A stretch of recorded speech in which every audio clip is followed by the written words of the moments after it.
Hey guys, we're reading Number the Stars, chapter 12. It's titled, Where Was Mama?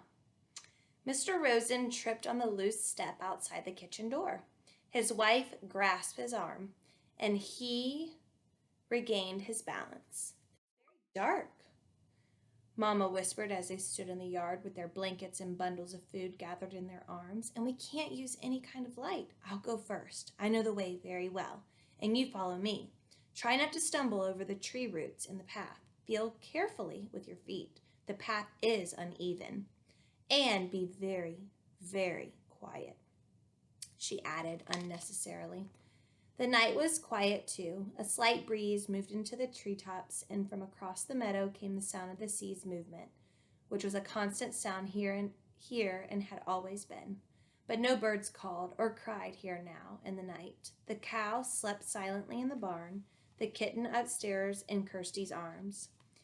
There were stars here and there dotting the sky among thin clouds, but there was no moon. Anne-Marie shivered, standing at the front of the steps. Come, Mama murmured, and she moved away from the house. One by one, the Rosens turned and hugged Anne-Marie silently. Ellen came to her last. The two girls held each other. I'll come back someday, Ellen whispered fiercely. I promise. I know you will, Anne-Marie whispered back, holding her friend tightly. Then they were gone, Mama and the Rosens. Anne-Marie was alone. She went into the house, crying suddenly, and closed the door against the night. The lid of the casket was closed again.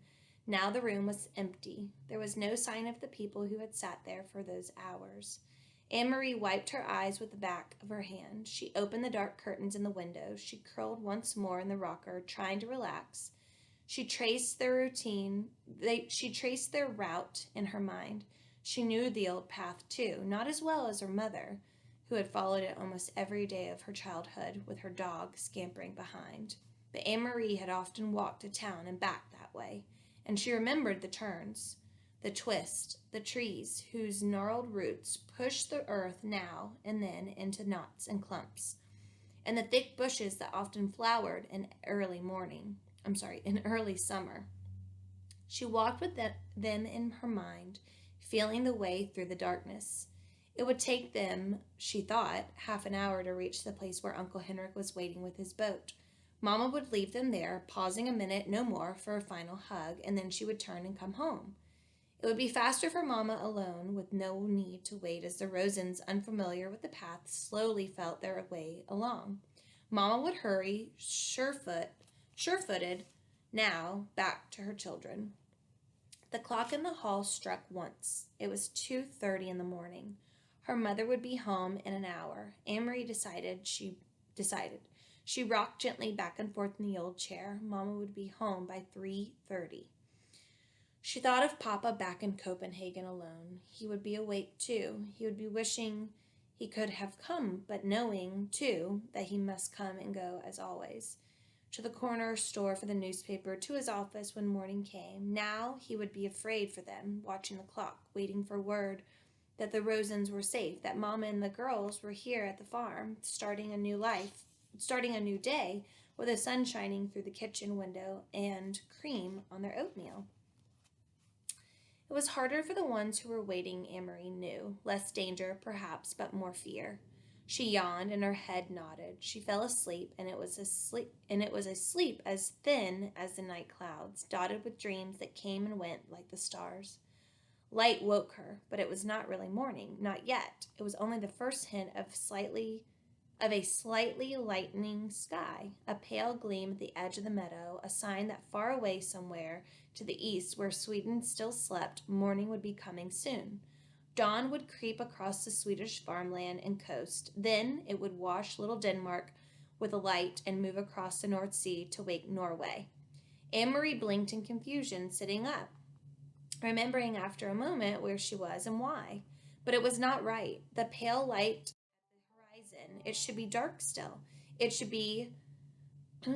still be night. She stood stiffly, stretching her legs, and went to the hall to look at the old clock. It was past 4 o'clock. Where was Mama? Perhaps she had come, not wanted to wake Anne-Marie, and had gone to bed herself. Surely that was it. Mama must have been exhausted. She'd been up all night. had made the dangerous journey to the boat and returned through the dark woods, wanting only to sleep. Quickly, Anne-Marie went up the narrow staircase.